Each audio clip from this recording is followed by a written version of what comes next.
Welcome to the Trump Breaking News Network, your daily source for up-to-the-minute Trump news. Join us today and every day. Here's today's news. This is TBNN. 3 CNN employees resign over Russia collusion fake news retraction. By Tyler Durden. A few days ago we noted that CNN was forced to retract one of their bombshell Russian collusion stories when it was apparently revealed that the whole thing was nothing more than their latest, anonymously sourced fake news debacle. Like most CNN stories on the topic, this one carried a salacious title: Congress was investigating a Russian investment fund with ties to Trump officials, which implied some nefarious plot by the Trump administration to stage a coup in the United States. Within 36 hours, however, CNN was forced to retract the story and issue an apology to Anthony Scaramucci, presumably for the whole libel thing. That story did not meet CNN's editorial standards and has been retracted. Links to the story have been disabled. CNN apologizes to Mr. Scaramucci. Now, according to a new report from The Washington Post, the fake story has resulted in the resignation of 3 CNN journalists, including the Pulitzer Prize winner, Thomas Frank. Now for the consequences. CNN announced on Monday afternoon that 3 network officials are leaving their jobs over the incident. Frank, the reporter on the story, Eric Lichtblau, a recent CNN addition from the New York Times who edited the piece, and Lex Harris, the executive editor of CNN Investigates. The moves follow an investigation carried out by CNN executives over the weekend, with the conclusion that long-standing network procedures for publishing stories weren't properly followed. There was a significant breakdown in process, says a CNN source. There were editorial checks and balances within the organization that weren't met. The official CNN statement, in the aftermath of the retraction of a story published on CNN.com, CNN has accepted the resignations of the employees involved in the story's publication. Regarding the personnel changes, a CNN source said, the individuals all stated that they accepted responsibility and wanted to resign. A compelling wrinkle in the saga of the story springs from the careful language in the editor's note. That story did not meet CNN's editorial standards and has been retracted. Links to the story have been disabled. CNN apologizes to Mr. Scaramucci, it reads.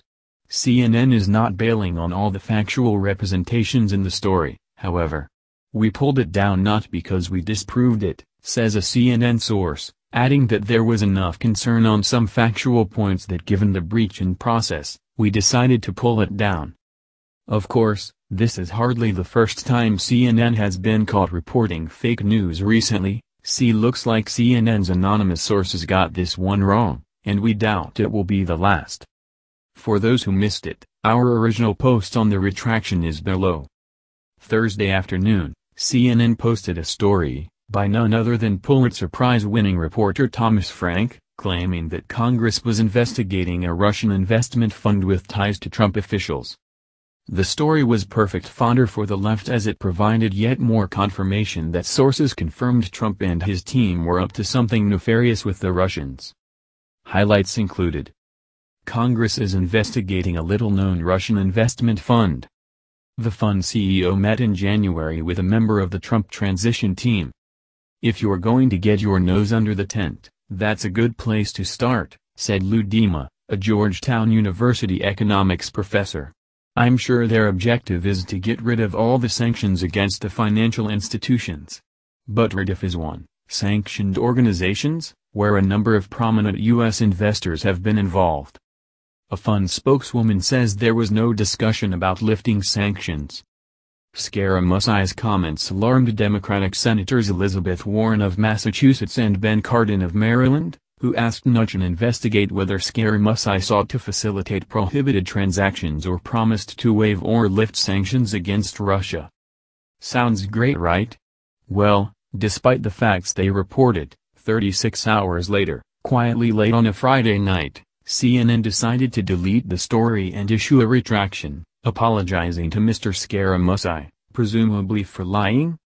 On June 22, 2017, CNN.com published a story connecting Anthony Scaramucci with investigations into the Russian direct investment fund. That story did not meet CNN's editorial standards and has been retracted. Links to the story have been disabled. CNN apologizes to Mr. Scaramucci. Mr. Scaramucci responded via Twitter. Despite their deletion of the story, thanks to the Wayback Machine, we can see what the original story said. Is it any wonder that Americans are becoming increasingly frustrated by the media's attention to the Russian narrative that is constantly spewed with no mind for factual reporting? That's the news. Join us here every day. Be sure to subscribe and click the bell. See you next time. This is TBNN.